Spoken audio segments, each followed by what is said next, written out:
이제 절기로 얘기하면 이제 부활절인데요. 또 부활절에 이곳에 와서 예배를 드리게 되어서 감사를 드립니다. 우리가 지금 요한복음을 계속 보면서 예수님이 누구신지를 계속 훑어보고 있고 그것이 실제로 우리 신앙이 되어야 됨을 계속 얘기하고 있습니다. 순서상으로는 사실 이제 다음 주에 할 것이 이번 주에 해야 되는데 또 이제 부활절이다 보니까 약간 순서를 바꿔서 오늘 죽은 나사로를 살리신 그 표적에 관한 말씀을 전달하도록 하겠습니다. 11장 본문이 사실은 굉장히 길지만 중요한 내용을 담고 있습니다. 제 1절부터 16절은 내용이 이제 이렇게 나사로가 지금 병들었다라고 하는 얘기를 듣게 되고 듣게 됐는데도 불구하고 우리 주님이 이틀이나 더 머무시면서 가시질 않으세요. 그리고 나서 확실히 이제 우리 주님께서는 아시니까 이미 나사로가 죽었다는 걸 알고 나서 이제 베다니로 이제 가게 되는 일이 벌어집니다. 그래서 오늘 17절부터 길지만 44절까지를 제가 말씀을 봉독하고 설교를 하도록 하겠습니다. 예수께서 와서 보시니 나사로가 무덤에 있은지 이미 나으리라.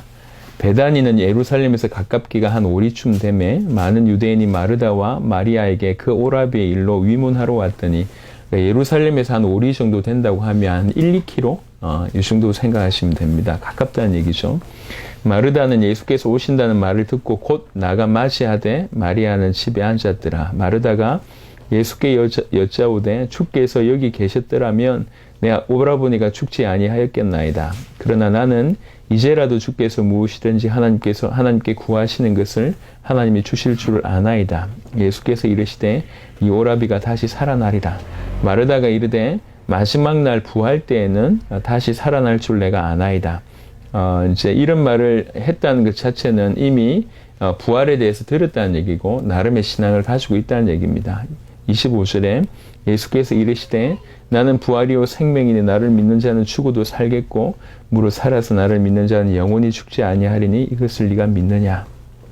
이르되 주여 그러하외다. 주는 그리스도시요 세상에 오시는 하나님의 아들이신 줄 내가 믿나이다. 이 말을 하고 돌아가서 가만히 그 자매 마리아를 불러 말하되 선생님이 오셔서 너를 부르신다 하니 마리아가 이 말을 듣고 급히 일어나 예수께 나아가매 예수는 아직 마을로 들어오시 아니하시고 마르다가 맞이했던 곳에 그대로 계시더라. 마리아와 함께 집에 있어 위로하던 유대인들은 그가 급히 일어나 나가는 것을 보고 곡하러 무덤에 가는 줄로 생각하고 따라가더니 마리아가 예수 계신 곳에 가서 배웁고 그 발 앞에 엎드려 이르되 주께서 여기 계셨더라면 내 오라버니가 죽지 아니하였겠나이다 하더라. 예수께서 그가 우는 것과 또 함께 온 유대인들이 우는 것을 보시고 심령에 비통히 여기시고 불쌍히 여기사 이르시되 그를 어디 두었느냐. 이르되 주여 와서 보옵소서 하니 예수께서 눈물을 흘리시더라. 이에 유대인들이 말하되 보라 그를 얼마나 사랑하셨는가 하며 그중 어떤 이는 말하되 맹인의 눈을 뜨게 한 이 사람이 그 사람은 죽지 않게 할 수 없었더냐 하더라. 이에 예수께서 다시 속으로 비통히 여기시며 무덤에 가시니 무덤이 구리라 돌로 막았거늘 예수께서 이르시되 돌을 옮겨 놓으라 하시니 그 죽은 자의 누이 마르다가 이르되 주여 죽은 지가 나흘이 되었음에 벌써 냄새가 나나이다. 예수께서 이르시되 내 말이 네가 믿으면 하나님의 영광을 보리라 하시 아니하였느냐 하시니 돌을 옮겨 놓으니 예수께서 눈을 들어 우러러 보시고 이르시되 아버지여 내 말을 들으신 것을 감사하나이다. 항상 내 말을 들으시는 줄 내가 알았나이다. 그러나 이 말씀 하옵는 것은 둘러선 무리를 위함이니 곧 아버지께서 나를 보내신 것을 그들로 믿게 하려 함이니이다. 이 말씀을 하시고 큰 소리로 나사로야 나오라 부르시니 죽은 자가 수족을 배로 동인 채로 나오는데 그 얼굴은 수건에 쌓였더라. 예수께서 이르시되 풀어놓아 다니게 하라 하시니라. 아멘. 오늘 이제 죽은 나사로를 살리신 표적에 관한 얘기를 좀 할 건데요. 이제 편안하게 얘기하는 식으로 얘기를 좀 해보도록 하겠습니다. 지금 예수님께서 죽었던 나사로를 살리셨어요. 이게 어떤 의미인지를 하나씩 이렇게 생각을 해보면 이 안에서 사실은 많은 것이 나옵니다. 죽은 나사로를 살렸다고 얘기할 때 먼저는 다른 어떤 것들보다 극단적으로 아니면 가장 정상적으로 표현할 수 있는 것이 사실은 죽은 나사로가 우리 같은 모습이라는 거죠. 우리의 모습을 가장 대변하는 그런 상황입니다. 희망도 없고, 이렇게 죽었고, 또 영원히 죽을 수밖에 없는 그런 운명에 사로잡혀 있는 그 어떤 힘을 쓸 수도 없는 그런 상황에 있는 우리인데 하나님께서 예수님을 보내셔서 그 예수님이 우리를 찾아오셨다. 이것이 근본적인 어떤 배경입니다. 그래서 이 말씀을 전하기 전에 우리가 먼저 인정해야 될 것은 뭐냐면 우리가 죄인이라는 거죠. 내가 죽었다는 겁니다. 내가 죽은 자였고 내가 소망이 없던 자였고 내가 아무것도 가진 것이 없는 가진 것이라고는 뭐 불신앙, 불순종, 죄밖에 없다라고 하는 것을 인정해야 되고 또 반대로 그래서 죽은 나사로에게 예수만이 희망이었던 것처럼 오직 예수만이 우리의 희망이고 유일한 답이라고 하는 부분들이 우리가 인정이 돼야 되고 말을 바꿔서 오직 우리는 그분이 필요하다. 이런 것들이 깨달아질 때 많은 부분들이 좀 해석이 될 것이라고 생각합니다. 자, 이때 상황으로 한번 들어가 봅시다. 예수님께서 죽은 나사로를 이렇게 살리셨어요. 예수님께서 죽은 나사로를 살리셨다고 하는 것은 예수님이 어떤 분이신지에 대한 얘기들이 그냥 그 한 사건을 통해서 쭉 나오게 됩니다. 요한복음을 통해서 계속 봤듯이 지금 나사로를 살렸던 그분이 누구냐?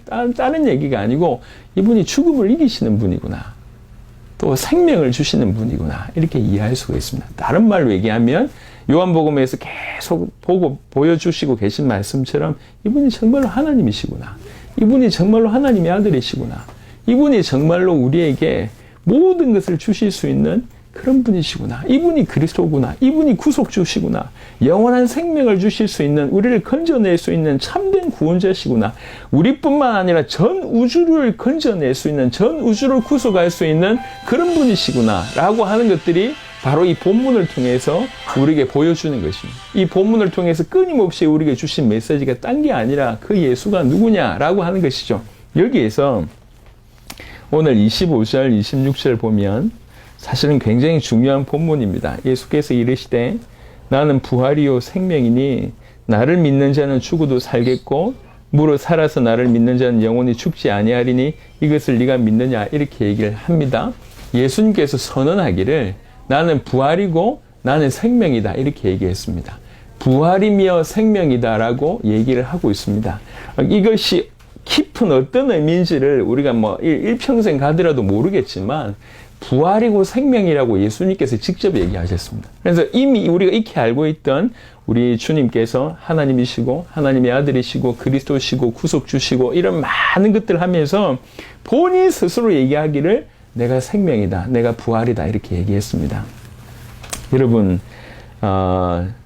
우리는 이제 이 말씀을 접할 때 대부분 빠질 수 있는 오류가 뭐냐면 정보를 얻는 수준에서 그치는 경우들이 많습니다. 이게 지금 그냥 나사로와 그때 있었던 몇 명의 사람들에게 하신 말씀 이게 아니고 그리고 예전에 있었던 그 말씀이 아니라 이것이 지금 우리에게 들려주시기 위해서 하나님께서 성경이라고 하는 형태로 만드셔서 우리에게 뭘 얘기하고 있냐면 이것이 너희와 관계가 있다 이 얘기를 하고 있는 겁니다. 요즘에 제가 이제 얼마 전에 뉴스를 봤는데 어제인가 뉴스를 봤는데요. 요즘에 중국의 대단한 기업들의 이제 자녀들이 그 가업을 승계받지 않겠다고 하는 뉴스들이 많이 나온대요. 왜 그러냐면 그 기업들의 어떤 중국의 어떤 많은 관시 뭐 이런 거 하고 연결돼 있고 또 뭐 이렇게 너무 많은 것들 그 기업을 이루기까지 어떤 나라와 연계되어 있는 그 수많은 것들이 있기 때문에 돈 자체보다는 이게 너무 힘들어서 안 이어받고 또 심지어는 그렇게 자기 아버지가 이룬 것보다 더 자신이 있어서 안 이어받겠다는 거예요. 그래서 얼마 전에 인터뷰를 한 사람 중에 한 명은 그 기업의 가치가 300조야, 300조. 300조인데 안 이어받겠대. 나나 주지. 그 300조인데 안 이어받겠다. 1천억도 아니고 300조예요, 조. 그 300조인데 안 이어받겠다. 그러면서 이 아들이 뭐 하고 있냐면 프로게이머 돼가지고 하고 있는 거예요. 300조 싫다고 하면서. 그러면서 TV에 방송이 나왔습니다. 야, 생각해 보세요. 그냥 정부라고 생각합시다. 300조 뭐 그런 놈도 있네. 라고 얘기하는데 그게 아니라 그게 내 얘기라고 한다고 하면 우리 아버지가 우리한테 300조 줬나? 이렇게 얘기한다고 하면 이게 똑같은 얘기지만 나와 관계되는 순간이 완전히 달라지는 거잖아요. 지금 우리 잘 한번 생각해 봅시다. 예수님께서 지금 뭐라고 얘기하고 있냐면 내가 생명이다 이렇게 얘기하고 있고 내가 부활이래요. 그게 그냥 예수님이 그런 분이시구나라고 이해하는 또 예수님이 그분들한테 그렇게 얘기했구나라고 그냥 지식을 그런 정보를 내가 이해하고 있는 수준이라고 하면 이 말은 아무런 유익이 못 됩니다. 그런데 그 예수님께서 나와 관계가 있으시면서 하신 말이 당신이 생명이고 당신이 부활이래요. 생명이시면서 부활하신 그분이 지금 나와 관계에 있을 뿐만 아니라 엄밀하게 얘기하면 이 자리에 앉아있는 대부분의 사람들은 예수님을 믿는다고 얘기할 때 그 예수가 우리 안에 들어왔다는 거죠. 다른 말로 생명 자체, 부활 자체, 생명의 능력, 부활의 능력이신 분이 그분이신데 그분이 우리에게 들어왔다는 겁니다. 이런 일이 벌어지면 어떤 일이 벌어지냐면 그가 가지고 있는 생명과 그가 가지고 있는 그 부활이 우리에게 그대로 임하는 일이 이제 벌어진 거죠. 실제 이 관계는 너무나 독특하지만 사실은 너무나 엄청난 일이 벌어진 겁니다. 그분의 정의가 나는 하나님의 아들이고 나는 그리스도고 나는 많은 얘기를 하면서 스스로 에고 에임이 나는 뭐다라고 하는 정의가 이 요한복음에 7가지 들어있는데 그 중에 2가지가 동시에 들어있는 부분이 이 부분입니다. 나는 생명이고 나는 부활이다. 너희가 정말로 나를 믿는다고 하면 이 생명과 부활이 너에게 임한 것이다. 이 생명과 부활이 너에게 임하기 때문에 26절에 뭐라고 얘기하고 있냐면 25절에 보면 나를 믿는 자는 죽어도 살겠고 또 무릇 살아서 나를 믿는 자는 영원히 죽지 아니하게 된다. 이렇게 얘기합니다. 자, 이게 무슨 말이냐면 조금 설명이 좀 필요할 것 같습니다. 우리 사람이 죽는다는 건 알고 있습니다. 근데 죽음이 왜 왔냐는 거죠. 죽음은 죄의 결과입니다. 더 정확하게 얘기해서 하나님과 단절된 모습이에요. 이게요. 죽음이라고 하는 것은 죄의 결과고 하나님과 단절된 어떤 그런 결과인데 그런 모습인데 우리 생명이면서 부활하신 주님이 우리 안에 들어오면서 무슨 일이 벌어졌냐면 영원한 생명이라고 하는 것이 주어진 겁니다. 물론 우리가 육신을 가지고 있기 때문에 사망을 통과해야 되지만 사망을 통과할 수밖에 없는 우리 인생의 영원한 생명으로 덮어버린 거예요. 이게. 그 말은 무슨 말이냐? 지금 살아서도 지금 이 살아있는 삶을 육신을 가지고 있으면서도 사실은 영원한 생명이 주어졌지만 사망을 통과하는 그 순간까지 영원한 생명은 없어지지 않는다는 얘기고 사망을 통과한 이후에도 영원한 생명이 여전히 우리에게 역사한다는 얘기예요. 그래서 영원한 생명이 우리를 덮는 순간 육신을 가지고 있기 때문에 사망을 통과할 수밖에 없지만 이 영원한 생명은 지금과 앞으로 영원한 미래에 영원히 우리 가운데 존재하게 된다는 겁니다. 다른 말로 얘기하면 모든 것이 끝난다고 생각했던 그 사망 그리고 영원한 지옥을 갈 수밖에 없는 그 영원한 사망이 더 이상 우리에게 무력하게 되는 일이 벌어진 겁니다. 정말 본질적이고 어떤 면에서는 좀 더 수준 높은 굉장히 결정적인 의미의 생명이 주어진 순간 그 앞에 사망은 무력화되는 일이 벌어지는 겁니다. 그런 의미로서 내가 생명이기 때문에 나를 믿는 자는 영원히 죽지 아니한다. 이거는 육신의 사망이 없다는 얘기가 아니고 그 육신의 사망 자체가 의미가 없어지고 무력하게 되고 본질적으로 얘기해서 하나님과의 떠남이 육신적인 사망이 있는 그 순간도 우리는 하나님을 만났기 때문에 그 순간도 하나님은 우리를 떠나지 않습니다. 그런 의미로 볼 때 이 사망은 이미 힘을 잃은 것이고 무력하게 되는 일이 벌어집니다. 그래서 나를 믿는 자는 영원히 죽지 아니한다. 이렇게 얘기했고 실제로 지금 죽어있는 자 불신자들은 사실은 죽어있는 자잖아요. 그 죽은 자는 나를 믿게 되면 죽어도 살게 되는 일이 벌어진다는 거죠. 이거 논리적 얘기가 아니고 어떤 철학적인 얘기를 하고자 얘기하는 게 아닙니다. 이거는 우리는 많은 사람들이 저 믿음 내가 어떻게 되지? 이렇게 지금 생각하고 있는데 그 생각 이전에 그가 누구신지를 먼저 밝히는 거예요. 나는 부활이고 생명이다라고 하는 것을 이분이 먼저 밝히는 거예요. 이것 때문에 내가 어떻게 되지? 이건 지금 중요하지 않습니다. 이것이 그분이 부활이고 그분이 생명인데, 그분이 부활이시고 그분이 생명이신데, 그 부활이시면서 생명이신 그분이 우리 속에 들어오셨다. 다른 말로 우리 인생에 그 생명과 부활하신 그분이 우리 인생을 덮으셨다. 영원한 생명이 우리 인생을 덮으셨다라고 하는 일이 벌어진다고 하면 비록 육신을 가졌기 때문에 사망을 통과하지만 그런 사망조차도 무력해지고 의미가 없는, 결정적인 의미에서는 생명이 죽어버리는 일이 벌어진 겁니다. 그래서 우리에게 놀라운 일이 벌어지고 이렇게 우리에게 플러스 알파가 어떤 일이 벌어지고 이것도 중요하지만 더 집중해야 될 것이 뭐냐면, 나는 부활이고 나는 생명이다라고 얘기하신 그 주님, 그리고 그 주님께서 말씀하신 그 부활과 생명의 의미, 이것 자체가 지금 우리 가운데 비밀로 힘있게 전달이 되어야 된다라고 하는 것입니다. 그래서 이렇게 볼 때 지금 이제 죽은 나사로를 살리시는 그 사건을 통해서 알 수 있는 것이, 과연 우리를 죽음에서 건져내실 수 있는 분이시며 우리에게 생명을 주실 수 있는 분이시고, 그로 미루어 볼 때 그는 창조주가 맞으며 하나님이 맞으며 생명의 근원이 맞고 그는 하나님의 아들이 맞으며, 이런 분이라고 하면 우리 모든 문제를 해결할 수 있는 그리스도가 맞으며 우리의 구원자가 맞으며 우리 인생뿐만 아니라 전 세계 전 우주를 구속할 수 있는 그분이 맞구나. 그뿐만 아니라 여기에서 한 발짝 더 나가서 그는 생명 자체이고 그는 부활 자체다. 그래서 그 안에 생명이 있고 그 안에 부활이 있다. 그 안에 생명이 있고 그 안에 부활이 있는 그분이 우리에게 오신 것이에요. 그리고 그 생명과 부활이 우리를 덮어버린 겁니다. 그러다 보니까 죄를 지고 하나님과 단절이 돼서 죽을 수밖에 없는 우리 인생에서 영원한 빛이 비추고 영원한 생명이 끝까지 머물기 때문에 이 땅을 살아갈 때도 우리는 그 영원한 생명 안에 있고, 그 다음에 죽어서도 영원한 생명 가운데 있지만 바로 사망을 통과하는 그 순간까지도 이 영원한 생명이 없어지지 않고 그 순간까지 우리와 함께합니다. 그런 의미로 볼 때 이 사망은 그냥 육신적인, 말 그대로 육신이 사라지는 것에 어떤 의미가 있을 뿐이지 더 이상 근본적인 사망으로서의 어떤 본질적인 결정적인 의미로서의 사망의 의미는 퇴색해버렸고 무력화되는 일이 벌어지는 거예요. 그래서 묻습니다. 나는 부활이요 나는 생명이다. 네가 이것을 믿냐? 이렇게 물어보는 거예요. 정말로 나를 믿는다고 하면 죽어도 살겠고 무릇 살아서 나를 믿는 자는 영원히 죽지 않는다. 네가 이것을 믿냐? 이렇게 물어요.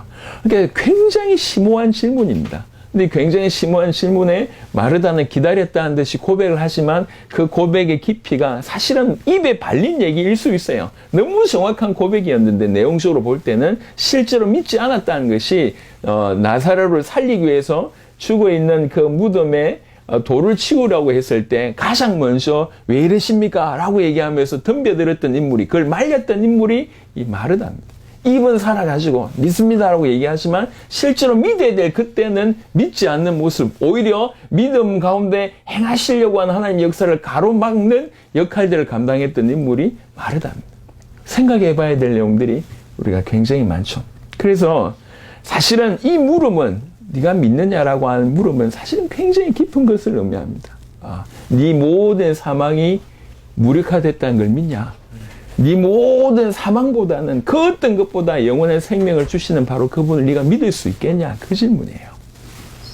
그래서 우리 오늘 이제 살펴봐야 될 것들이 많이 있기 때문에 조금 더 깊이 보겠습니다. 예수님께서 죽은 나사로를 지금 살리신 걸 볼 때, 예수님이 이런 분이구나 라는 걸 우리가 먼저 알 수 있다는 그 얘기죠. 예수님은 하나님이구십니다. 예수님만이 생명을 주시는 분이구나. 예수님만이 죽음을 이기시는 분이구나. 예수님만이 그리스도이시구나. 예수님만이 우리를 건져낼 수 있는 구원자시고 전 우주의 구속주구나. 그뿐만 아니라 예수님 본인 스스로 얘기하셨던 것처럼 예수님이 생명 자체구나. 예수님이 부활이구나. 이렇게 볼 수가 있습니다. 조금 더 나가서요. 부활은 분명히 성삼위 하나님의 공동사역의 결과라고 볼 수가 있습니다. 성경 몇 구절 보겠습니다. 고린도전서 15장. 고린도전서 15장 20절입니다. 고린도전서 15장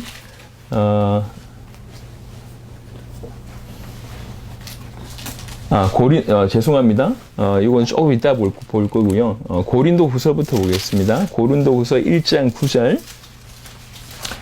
고린도 후서 1장 9절에 보면, 우리는 우리 자신이 사형 선고를 받은 줄 알았으니 이는 우리로 자기를 의지하지 말고 오직 죽은 자를 다시 살리시는 하나님만 의지하게 하심이라 라고 하는 구절이 있습니다. 그러니까 죽은 자를 살리시는 분이 누구냐? 하나님이다. 이 얘기예요. 그러니까 성부 하나님이 부활의 어떤 성부 하나님께서 죽은 자를 살리신다. 이런 구절입니다. 또 한 구절을 보겠습니다. 로마서 8장 11절. 로마서 8장 11절에 보니까 로마서 8장 11절 예수를 죽은 자 가운데서 살리신 이의 영이 너희 안에 거하시면 그리스도 예수를 죽은 자 가운데서 살리신 이가 너희 안에 거하시는 그의 영으로 말미암아 너희 죽을 몸도 살리시리라. 이런 구절이 있습니다. 여기 보면 이제 주의 성령께서 죽은 자를 살리신다. 이런 표현인 거죠. 그러니까 성부 하나님도 죽은 자를 살리시고 성령 하나님도 죽은 자를 살리십니다.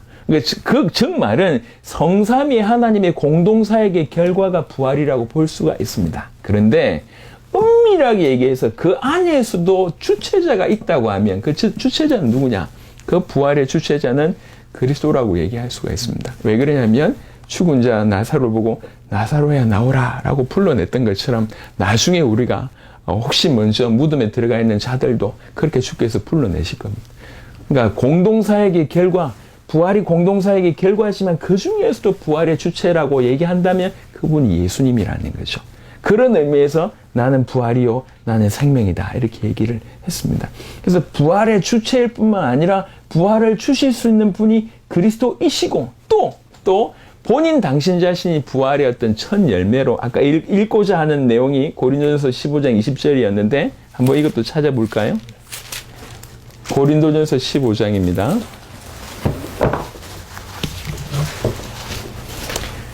고린도전서 15장 20절입니다. 15장 20절. 그러나 이제 그리스도께서 죽은 자 가운데서 다시 살아나사 잠자는 자들의 첫 열매가 되셨도다. 본인 자신이 첫 열매가 되셨다는 얘기입니다. 무슨 말입니까? 나머지 많은 열매가 있다는 얘기죠. 그게 누굽니까? 예수님과 연합되어서 부활에 이를 수 있는 구원받은 자를 뜻합니다. 그러니까 구원받은 자들의 첫 열매, 그리고 수많은 자들이 구원받을 수 있게 하는 그런 부활의 원인 제공자이시면서 부활의 주체자가 바로 그리스도이심을 얘기를 하고 있습니다. 다시 요한복음으로 돌아가 보도록 하겠습니다. 오늘 저는 말씀을 전하면서 간절히 원하는 것은 이런 거죠. 정말 우리에게는 주님이 필요합니다. 정말로 우리에게는 부활이시고 생명이신 당신이 필요합니다. 왜 그러냐면 실제 우리는 죽어 있었고 앞으로도 죽을 것이고 영원한 지옥에 갈 수밖에 없는 그런 인생이고 소망이 없고 아무것도 없는 그런 자이기 때문에 오직 우리 인생에는 주님만이 필요합니다. 이게 이 얘기고 그럼 그 주님이 누군지에 대해서 우리가 정말 갈급한 마음으로 알아야 되는데 그 주님에 대한 얘기들을 요한복음 11장을 통해서 굉장히 선명하게 노골적으로 얘기하고 있습니다. 여러분 빠지기 쉬운 오류가 있어요.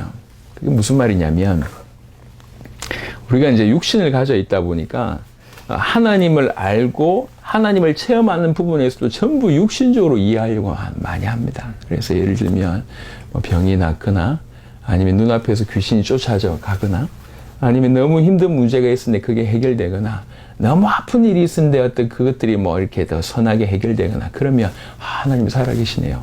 기도하다 보니까 하나님께서 기도 응답하신 걸 볼 때 하나님 살아계시네요.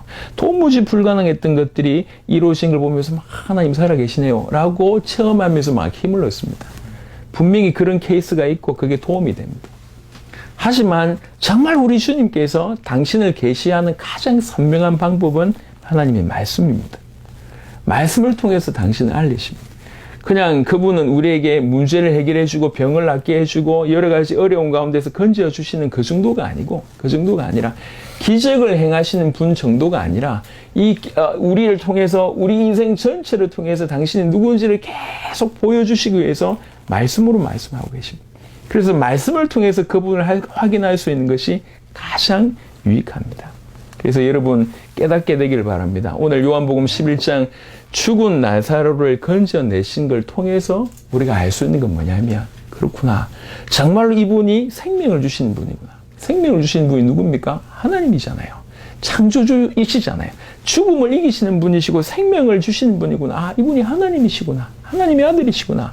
생명을 주시고 죽음을 이기실 분 정도라면 우리가 가지고 있는 모든 문제, 근본의 문제뿐만 아니라 모든 문제를 해결하신 바로 하나님이 보내신 그 그리스도가 맞구나라고 하는, 죽은 자를 살리신 표적을 통해서 이것들이 그냥 쭉 연결되어져서 이해되기 시작한다는 거죠. 무엇보다도 죽은 자를 살리시면서 당신이 하신 말씀이 있습니다. 나는 너에게 그냥 부활을 주고 너에게 생명을 주는 자, 이 얘기가 아니고 나는 생명이다, 나는 부활이다 라고 본인 스스로 이렇게 선언하셨습니다.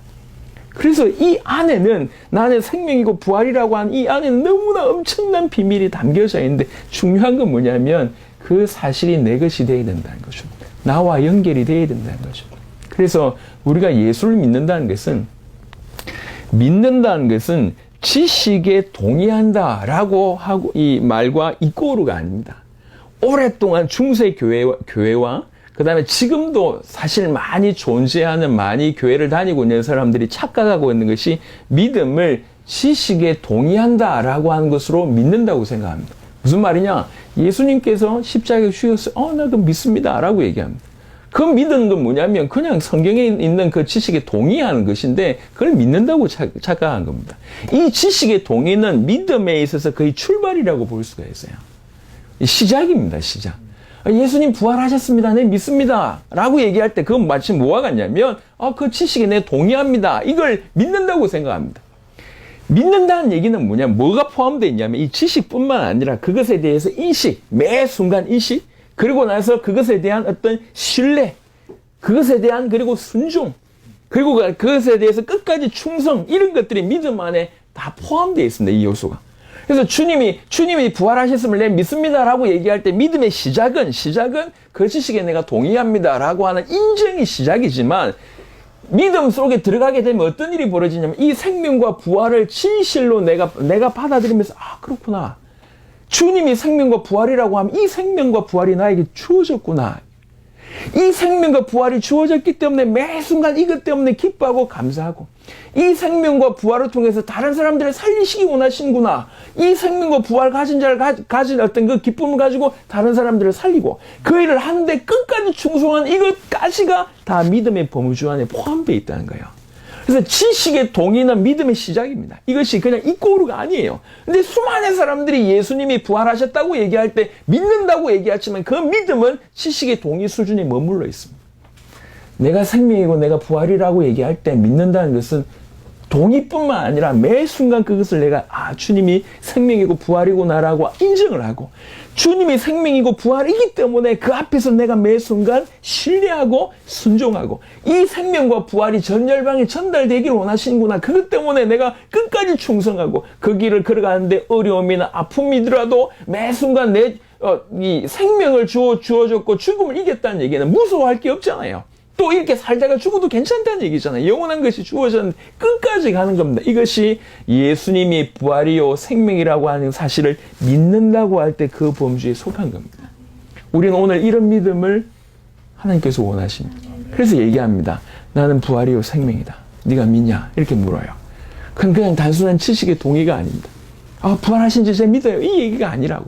그 부활과 그 생명이 내 안에 작용해서 나를 살리고 나에게 생명이 주어졌고 궁극적으로 나를 영원히 죽을 수 없는 부활체의 몸으로 부활시키실 것이며, 이 생명과 부활의 힘으로 내가 오늘 하루하루를 살며 이 생명과 부활의 힘을 가지고 세상과 상대하고 흑암과 상대하고 불신앙과 상대하고 죄와 상대하면서 계속 이겨나가며 주님의 뜻을, 이 생명과 부활이 전 열방에 전달되기 위해서 끝까지 그것을 순종해 가면서 충성되어 사는 이것이 믿음 속에 다 포함되어 있습니다. 네가 과연 이런 믿음으로 살기를 원하냐? 그런 질문이에요. 그런 질문. 그래서 우리는 예수님께서 내가 부활이다, 내가 생명이다라고 얘기할 때 그 한마디를 통해서 주신 메시지가 얼마나 강력한지를 조금이라도 눈치채는 은혜가 있었으면 좋겠습니다. 많은 사람들은 많은 사람들은 예수님께서 행하셨기 때문에 따라오는 그 능력, 주님이 부활이고 생명이니까 내 아픈 우리 가족들도 어떻게 낫게 해주시겠지, 혹시 저 사망 가운데 이런 사람들이 그분의 능력이라고 하면 어떻게 살려주시겠지, 뭔가를 이용하려고 자꾸 생각하고 있습니다. 물론 하나님의 선하신 뜻이 있다고 하면 그런 일이 일어날 수가 있습니다. 하지만 지금 우리가 지금까지 얼마나 잘못 생각했는지를 돌이켜 봐야 될 것은 뭐냐면, 끝까지 우리는 그것을 이용하려고 하는 수준으로 계속 살아왔다는 거예요.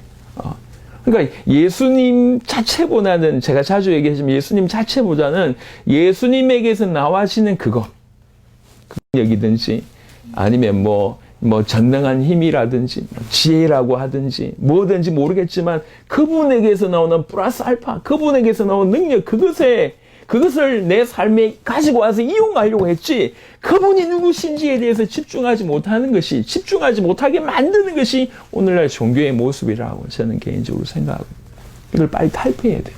사단은 계속 이 틀을 만들려고 합니다. 이 틀 안에서 그래, 예수님이 이것도 주실 수 있고 저것도 주실 수 있으니까 마음껏 이용해, 마음껏 사용해, 마음껏 응답받아, 마음껏 기도 응답받아, 막 이렇게 얘기하면서 시간이 10년, 20년, 수십 년이 지나도 그분에게 집중하지 못하는, 이 신앙으로 얘기할 때는 정말 바보 같은 자를 만들어냈습니다. 이게 오늘의 종교의 모습이에요.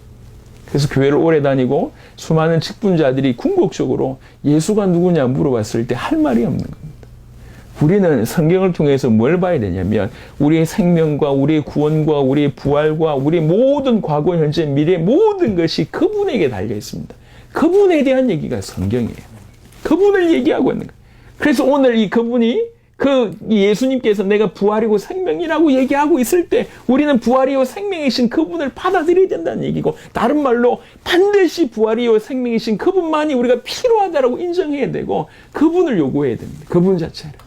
우리는 그분 아니고는, 그 예수님 아니고는 살아갈 수가 없습니다. 자, 이제 또 다른 각도를 한번 훑어보도록 하겠습니다. 죽은 나사로를 살리신 걸 보면서 예수님이 이런 분이구나라고 깨달을 수 있고요. 또 다른 각도로 그것을 보고 있던 주변 사람들에게 이게 어떻게 메시지가 됐을까요? 하나는 이런 거인 것 같습니다. 저분이 정말로 죽은 자를 살리시는 거 보니까 하나님이 맞네. 하나님의 아들이 맞네. 그리스도가 맞네. 그 한 사건을 통해서 뭘 알 수가 있냐면, 그러면 그분이 지금까지 했던 그 모든 말이 진실이란 얘기 아니냐. 그분이 지금까지 하셨던 모든 사역이 진실이란 얘기가 아니냐. 이렇게 깨달아지고, 또 죽은 자를 살리기 전에 말씀하셨던 나는 부활이요 생명이니 라고 하는 이 구절 자체도 진실이 아니겠냐. 그동안 해왔던 모든 메시지, 그동안 해왔던 모든 어떤 그 증거들, 이 모든 것이 퍼펙트하게 진실이네. 깨닫게 되는 겁니다. 예를 들면 요한복음 3장을 한번 보겠습니다. 요한복음 3장, 여러분 이렇게 요한복음에서 가장 중요한 구절이라고 얘기하고 있는 요한복음 3장 15절 16절, 이는 그를 믿는 자마다 영생을 얻게 하려 하심이니라. 하나님의 세상을 이처럼 사랑하사 독생자를 주셨으니 이는 그를 믿는 자마다 멸망하지 않고 영생을 얻게 하려 하심이라. 죽은 자를 살리시는 기적을 보면서 이분이 정말로 하나님이시네. 하나님 보내신 자가 맞네. 그럼 그분이 하신 말이 맞다는 얘기인데, 그럼 이분이 정말 독생자구나. 그리고 정말 이분이 영생을 주실 수 있는 분이구나 라고 그동안 해오셨던 그 모든 메시지와 증거들이 사실이구나라고 하는 것들이 그냥 한순간에 어떤 구슬이 깨지듯이 쫙 꿰어지는 거야. 이분이 정말 독생자네. 이분이 정말 하나님이네. 이분이 믿으면 정말로 영생이 얻어지겠네. 이렇게 깨달아졌다는 거죠. 또 보겠습니다. 요한복음 5장 28절에 이를 놀랍게 여기지 말라. 무덤 속에 있는 자가 다 그의 음성을 들을 때가 오나니 라고 얘기합니다. 여기서 무덤이라고 얘기한 것은 실제로 육신이 죽은 그 죽은 자일 수도 있고, 살아있지만 죽은 자가 지금 믿지 않는 자잖아요. 그들이 그의 음성을 들을 때가 온다. 정말 심판하는 권세를 가지고 참으로 인자 되신 그분이 말씀을 전달할 때가 오는데 지금이구나. 이렇게 얘기하신 이게 정말이네. 그동안 해왔던 모든 메시지가 정말이네. 6장 51절 보면, 6장 51절에 나는 하늘에서 내려온 살아있는 떡이니 사람이 이 떡을 먹으면 영생하리라. 내가 줄 떡은 곧 세상의 생명을 위한 내 살이니라 하시니라. 54절에 내 살을 먹고 내 피를 마시는 자는 영생을 가지고 마지막 날에 내가 그를 다시 살리리니. 이것 때문에 수많은 사람들이 떠나갔습니다. 저 정신병자 아니냐. 지 살을 먹고 지 피를 먹어야지 산다고 하고 영생을 얻는다고 하니까 정신병자 아니냐. 이렇게 수많은 사람들이 떠나갔습니다. 근데 나사로가 죽었던 나사로가 일어나는 걸 보면서 그분이 하셨던 말씀. 과연 그분의 살이 생명의 떡이 맞구나. 그분의 피가 이게 이 참된 음료가 맞구나. 그분의 어떤 살찢기우심과 피 흘리심으로 말미암아 우리가 건진받을 수 있는 것이 맞구나라고 하는 것들이 그냥 정리가 쭉 되기 시작을 한 겁니다. 10장을 보겠습니다. 10장 28절에 내가 그들에게 영생을 주노니 영원히 멸망하지 아니할 것이요 또 그들을 내 손에서 빼앗을 자가 없느니라. 만유보다 크신 분이시구나. 그리고 그분이 영생을 주시는 분이시구나. 그리고 30절에 나와 아버지는 하나이니라. 이 모든 구절들, 이 모든 증거들, 이 모든 메시지들, 이 모든 계시들, 그것들이 진실하구나. 그것이 정말 올바르구나. 이런 것들이 그 죽은 나사로를 살리시는 어떤 기적들을 통해서 그냥 일시에 정리가 되기 시작을 합니다. 놀라운 일이죠. 놀라운 일입니다. 그래서 또 죽은 나사로를 살리신 어떤 이 표적 전체를 한 발짝 약간 떨어뜨려서 우리가 또 한번 생각해 볼 것은 우리가 지금 뭘 살펴봤냐면 크게 두 가지를 살펴봤는데 죽은 나사로를 살리신 것을 볼 때 예수님이 하나님이시고 생명이고 부활이 맞구나. 예수님이 이런 분이구나라고 하는 것을 하나가 알 수 있고 또 두 번째 예수님께서 죽은 나사로를 살렸을 때 그 주위에 있는 수많은 사람들이 어떤 생각을 가졌을까. 많은 생각과 많은 깨달음이 있었겠지만 무엇보다도 그동안 이분이 했던 모든 증거들 메시지 이 모든 것들이 정말 진실했구나 올바랐구나 라고 하는 것들로 깨달아지지 않았을까. 그리고 또 나머지 각도로 그럼 이 표적 자체가 뭘 의미하는가 이걸 한번 생각해 볼 필요가 있습니다. 왜 그러냐면 예수님께서 그때 죽은 자가 많았습니다. 많았는데 나사로만 살리셨다고요. 그걸 잘못 이해를 하면 능력이 별로 배터리가 있으면 할 수 있는 일이 배터리가 적으면 할 수 있는 일이 별로 없는 것처럼 다 살릴 수 있는 것도 아니고 한 명 살린 거 가지고 이런 식으로도 해석할 수 있습니다. 비난하는 자들은 또 많은 종교의 지도자들 중에도 이런 설화 같은 케이스들이 있잖아요. 그러니까 그냥 자칫 잘못하면 영웅담으로 해석할 수가 있을 것 같습니다. 근데 이건 영웅담이 아니에요. 모든 사람을 살릴 수 있지만 주께서 지금 뭘 얘기하고 있냐면 이 죽은 나사로 그것도 일부러 죽었다는 걸 알매도 천천히 가서 이미 죽은 지 나흘 되는 완전히 죽어있는 이 베다니에 나사로를 살리시면서 하시는 말씀이 당신이 누구신지를 드러내고 있고요. 그리고 이 죽은 나사로를 통해서 궁극적으로 우리의 미래를 보여주시는 거예요. 무슨 말이냐면 예수님께서 지금 죽은 나사로를 살리셨잖아요. 그 말은 죽음을 이기시고 생명을 주시고 부활을 주실 수 있는 분임을 보여주셨잖아요. 사실은 이것이 우리의 미래에 관한 얘기입니다. 무슨 말이냐? 이 예수님을 믿게 된 모든 자들도 궁극적으로 나사로가 예표했던 것처럼 부활하게 될 것이다 라고 하는 것을 보여준 사건이란 거죠. 아까 부활의 첫 열매를 얘기했잖아요. 그래서 단순히 나사로가 살아서 좋다 이 얘기가 아니고 그렇구나. 저 죽은 자를 살리신 그 그리스도께서 그 그리스도를 믿는 우리에게 역사하사 궁극적으로 우리를 완전히 부활케 하시겠구나 라고 하는 것들이 이 나사로의 표적을 통해서 보여주는 의미가 첫 번째 의미가 있고요. 또 두 번째 의미는 어떤 게 있냐면 이제 굉장히 재미있는 것이 미래의 종말론을 설명하지만 사실은 지금 나사로는 지금 살았잖아요. 우리가 예수님께서 죽어있는 자를 나중에 완벽하게 부활하실 것을 예표하시면서 실제로 죽은 나사로는 지금 살았잖아요. 그러니까 종말론이 미래에만 존재하는 것이 아니라 굉장히 독특하게 미래를 예표했을 뿐만 아니라 지금 현재에도 그 삶이 실제로 축복이 임해지게 되는 일이 벌어집니다. 예를 들면 이런 겁니다. 우리 영생이라고 하는 것이 구원받은 이 생명이라고 하는 것이 죽어서 주어지는 것이 아니라 당연히 그런 것도 주어지지만 그 생명이 지금 이 시간 믿는 우리에게 지금 주어진다고 하는 동시에 미래와 현재가 동시에 주어지는 축복이 있습니다.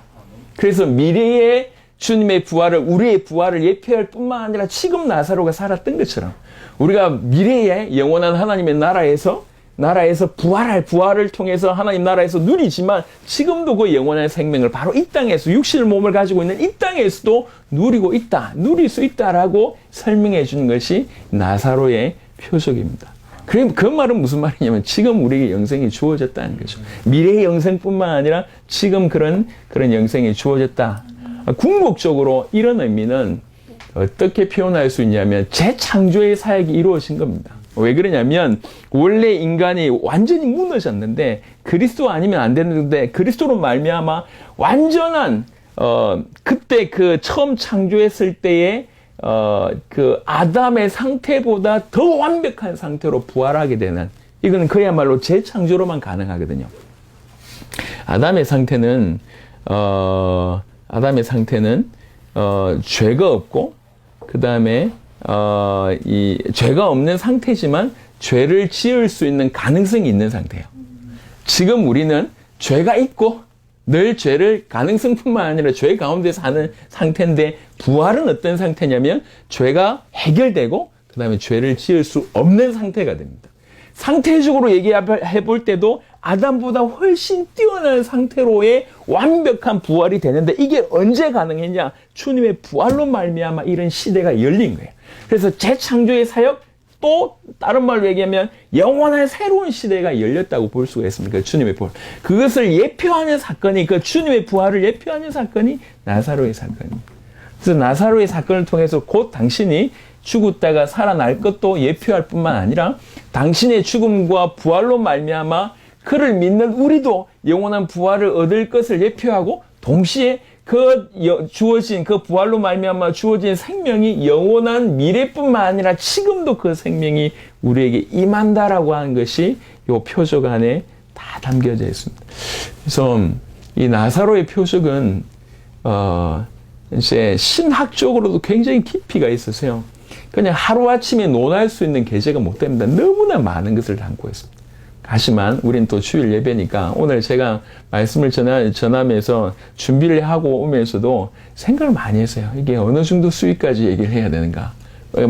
제가 이렇게 부족함이 많지만 그래도 이 중요한 내용이 어떤 어렵게만 전달돼가지고 이게 예배 은혜 받으러 왔는데 어렵게만 전달되면 안 되잖아요. 충분히 이해되게 전달해야 되겠는데 이걸 어느 정도 풀어낼 수 있을까 기도하는 마음으로 이제 섰습니다. 앞에 일어나고 우리는 오직 한 가지에 관심을 기울였으면 좋겠습니다. 우리가 그동안 너무나 오랫동안 종교라는 것에 빠져가지고 종교를 섬기는 사람들의 모습처럼 이 종교의 어떤 대표되는 분을 더 정확하게는 그분의 능력을 이용해서 내 것을 해결하려고 하는 입장, 이게 종교입니다. 우리는 너무나 오랫동안 그런 종교의 입장에 계속 채워왔어요. 그래서 주님은 필요 없고 당신의 능력만 필요해요. 이런 겁니다. 예, 이렇게 여자분들이 결혼이 이게 중요하잖아요. 남자분들도 그렇지만 그래서 이제 여자분들이 보는 것 중에 대표적인 게 뭐냐면 남자의 능력을 본다고 합니다. 가지고 있는 돈을 많이 본다고 해요. 왜 그러냐면 그래 좀 편안하게 사니까. 그러니까 남자 자체 별 필요 없어. 네가 가지고 있는 돈 이렇다는 거지. 이게 너무 아쉽죠. 근데 비난할 수 없는 것이 우리 신앙도 이 수준과 다를 바가 없다는 거예요. 우리가 오랫동안 교회를 다녀오면서 우리가 우리의 목숨을 들여서 믿는다고 하는 그분에 관해서는 관심 가지고 있지 않은 세월들이 너무나 많았습니다. 그분이 누군지를 몰라요. 교회를 1년 다니고 10년 다니고 20년 다니고 30년 다녔는데도 불구하고 그분에 관해서 주워 들은 건 많겠죠. 하지만 우리의 관심이 여기에 있지 않기 때문에 10년 지나도 깊어지지가 않습니다. 그분에게서 뭘 얻어냈냐 이걸 자랑하고 그분을 통해서 뭘 응답받았냐 요 얘기만 하고 있지 그분이 누구냐 이걸 계속 놓쳐왔습니다. 우리는 오늘 죽은 나사로의 표적을 보면서 또 나사로도 살린 걸 보니까 병도 고칠 수 있겠고 죽은 자도 살릴 수 있겠고 어려움도 해결할 수 있겠네라고 계속 우리가 이쪽으로 가지 말고 죽은 자를 살리신 그분이 누구냐에 대해서 우리가 방향을 틀자는 얘기예요. 그리고 왜 나사로를 죽은 가운데서 나사로를 살리셨냐? 그걸 통해서 우리가 주신 메시지가 뭐냐는 것 쪽으로 방향을 틀게 되면 우리 인생은 달라집니다. 예수님은 죽음을 이기시는 분이시고 생명을 주시는 분이십니다. 예수님은 하나님이시고 하나님의 아들이시고 우리를 죄 가운데서 사단 가운데서 하나님과 단절된 죽음 가운데서 건져낼 수 있는 유일한 그리스도이시고 우리뿐만 아니라 우주 만물을 그 타락한 가운데서 건져낼 수 있는 구속주가 되십니다. 그리고 오늘 성경 본문의 말씀처럼 그분만이 생명이고 그분만이 부활입니다. 그 생명이고 부활이 그리고 하나님 당신 자신이신 그분이 우리에게 오신 거예요. 영원한 사망 가운데 소망이 없는 우리에게 그분이 오신 겁니다. 그래서 정말 양심적으로 하나님께 은혜를 구해야 될 것이 하나님 저는 당신이 필요합니다. 주 예수여 우리에게는 당신이 절대적으로 필요합니다. 더욱 계시해 주시고 더욱 알게 해 주시고 더욱 믿을 수 있도록 해 주옵소서. 이런 기도가 우리 가운데 있어야 되고 반드시 절대적으로 그분만이 필요하다고 하는 것이 우리 가운데 이해가 되어져야 됩니다. 우리 성경을 통해서 예수님이 당신 자신을 이렇게 밝히셨고 나사로의 표적을 통해서 예수님이 이런 분이구나라고 하는 것뿐만 아니라 그동안 예수님께서 하신 모든 메시지, 모든 증거들 이것이 정말로 진실하고 사실이구나라고 하는 것이 깨달아집니다. 그리고 이 사건 나사로의 표적을 통해서는 궁극적으로 당신의 죽으심과 당신의 부활하심을 예표하고 그리고 조금 더 그 다음에는 당신의 죽으심과 부활로 말미암아 그를 믿는 모든 자들을 부활시키실 것을 예표하고 있습니다. 이게 나사로의 표적을 통해서 담겨져 있는 메시지입니다. 그리고 정말 그를 믿게 된다고 하면 그게 믿게 된다고 하면 영원한 부활체의 몸으로 부활하게 되는 축복을 받게 되는데 그것은 그야말로 재창조 사역이다. 새로운 시대가 열렸다라고 할 수가 있습니다. 자, 이 모든 것들을 통해서 하나님께서 우리에게 묻는 질문이 뭐냐면 보겠습니다. 결론을 맺으면서 요한복음 11장 26절에 무릇 살아서 나를 믿는 자는 영원히 죽지 아니하리니 이것을 네가 믿느냐. 40절에 보면 예수께서 이르시되 내 말이 네가 믿으면 하나님의 영광을 보리라 하지 아니하였느냐 이렇게 얘기합니다. 마르다가 믿느냐고 얘기했을 때 마르다는 예 그러하외다 라고 얘기했는데 실제로 믿지 않음을 마르다에게 다시 한번 책망합니다. 마르다는 분명히 그런 지식에 대해서 동의를 했어요. 지식의 동의 정도의 믿음은 마르다가 가지고 있었습니다. 하지만 그 믿음의 실제가 되는 데까지는 없었습니다. 믿음이라고 얘기할 때 그 믿음의 범주 안에는 지식의 동의가 시작입니다. 어떻게 보면 출발입니다. 하지만 그것이 전부가 아니에요. 예수님 부활하심을 내 믿습니다. 그건 지식의 동의입니다. 믿음 안에는 지식의 동의뿐만 아니라 필연적으로 내재적으로 늘 그분이 그것에 대한 인식이 동반되어야 됩니다. 주님이 부활하셨구나. 주님이 생명이시구나. 그 부활과 생명이 실제로 모든 죽어 있는 가운데서도 생명이신, 모든 죽은 가운데도 부활이신 이 부분을 붙잡고 가는 겁니다. 이런 인식, 그리고 정말로 그것에 대한 신뢰, 어떤 상황 가운데서도 그것을 부인하지 않는 신뢰, 그리고 그것에 대한 끝까지 충성, 그리고 나서 끝까지 이 순종, 이런 것들이 그 믿음의 범주 안에 사실은 포함되어 있습니다. 우리는 이런 믿음이 필요합니다. 예수님이 부활이시고 예수님이 생명이라고 얘기한 것에 대해서 지식의 동의를 넘어서서 그것이 우리 가운데 매 살아가는 모든 순간 가운데 인식되기를 바라고, 그것 때문에 신뢰하게 되길 바라고, 충성하게 되길 바라고, 순종하게 되길 바라고, 그런 믿음에 큰 은혜가 있게 되길 바랍니다. 수많은 이 중세 교회에서 믿음이라고 하는 것을 떨어뜨렸어요. 중세 교회에서 만들어 나온 게 뭐냐면 믿음 이꼬로 지적인 동의, 이렇게 만들어놨어요. 구조를 이렇게 만들어놨어요. 그래서 오늘날 수많은 교회, 수많은 기독교 이 성도들도 믿는 거를 지적인 동의 정도로 이해하고 있습니다. 그거는 역사가 오래됐어요. 오래된 역사예요. 우리는 그 틀에서 빨리 넘어서야 돼요. 믿는 것은 사실입니다. 그가 나와 함께, 내가 그와 함께, 이게 내가 함께하는 그가 생명이고 부활이라는 거죠. 이것이 왔어요. 이것이 왔다고 얘기할 때 더 이상 죽음은 우리와 상관이 없는 자가 됐습니다. 비록 우리가 이 땅에서 사망의 문을 통과하는 그 순간까지라도 영원한 생명이 우리를 덮은 채로 통과한다. 그 영원한 생명이 지금 임했고 끝까지 갈 것인데 우리가 이 땅에서 육신의 몸을 벗는 그 순간까지도 영원한 생명은 비켜가지 않으며 영원한 생명을 지닌 채로 그래서 통과하게 되는 겁니다. 그분이 과연 생명이고 그분이 과연 부활이 맞고 그분이 과연 우리와 함께 계심이 맞다고 하면 영원한 생명, 영원한 부활이 우리에게 임한 겁니다. 그 상태로 그 영원한 생명이 우리 인생 가운데 덮인 채로 우리가 살아가는데 이 사실을 나는 믿는 거예요. 이 사실을 지적으로 동의할 뿐만 아니라 그것을 매 순간 인식하고 순종하고 신뢰하고 충실하게 그렇게 살아가는 거예요. 그게 믿는다는 겁니다. 오늘 우리의 생명과 부활되는 그 그리스도 예수 이름으로 말미암아 여러분이 큰 은혜가 있기를 바랍니다.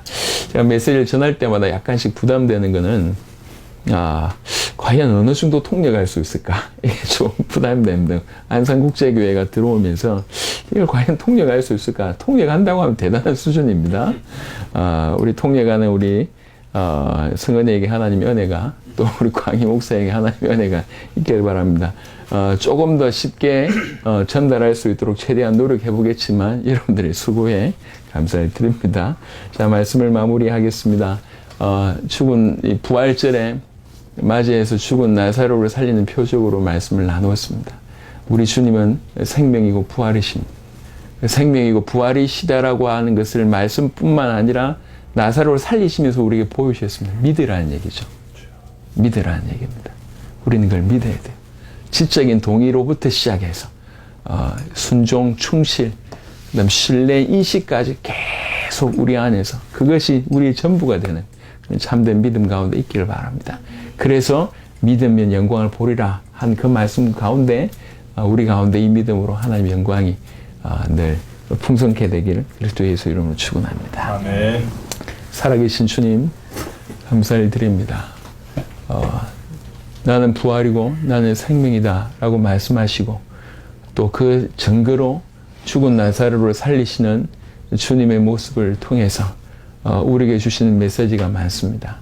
예수님 당신 누구신지를 우리에게 메시지 하셨고 당신께서 행하셨던 그 모든 메시지가 사실임을, 진실임을 너무나 정확하다는 사실들을 다시 한번 깨닫게 하셨습니다. 주님, 마르다에게 질문하신 것처럼 주님 오늘도 우리에게 질문하시는 줄 믿습니다. 내가 이를 믿느냐? 정말 네가 믿으면 하나님의 영광을 보리라 하지 아니하더냐? 주님, 정말로 겸손하게 무릎 꿇어서 주님 앞에 의지합니다. 주님, 우리가 믿기를 원합니다. 우리가 믿고 싶습니다.